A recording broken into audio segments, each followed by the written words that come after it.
Nesse vídeo, nós vamos falar do cerrado, as características próprias e a identificação de suas principais árvores.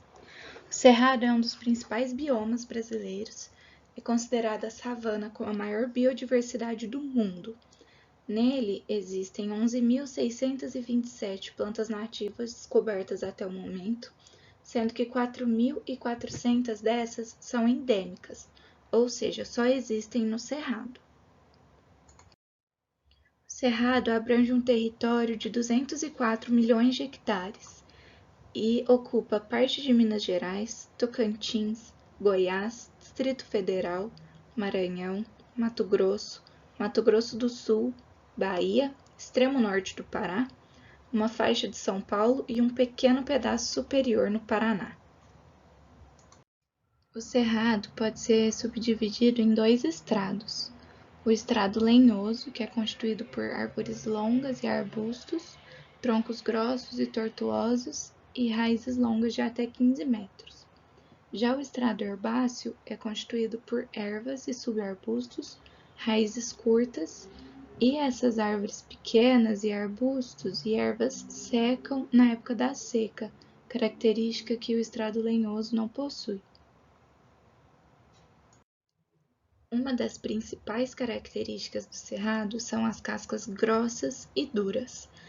Isso se deve pelo suber, que é um tecido formado por células mortas que envolvem todos os troncos e galhos.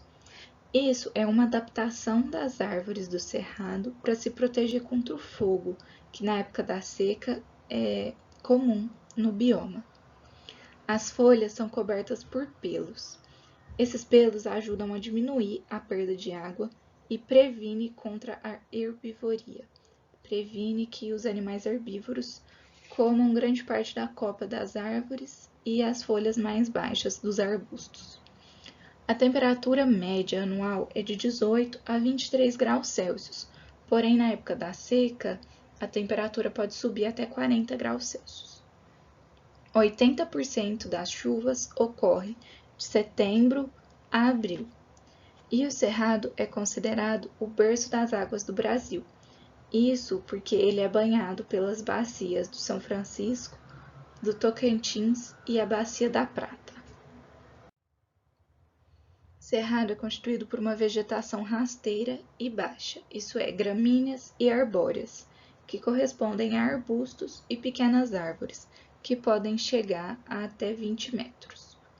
As árvores são espaçadas entre si, geralmente, e isso é para permitir que a luz solar penetre entre a copa das árvores e possibilite o crescimento das gramíneas e pequenos arbustos. As raízes são muito profundas.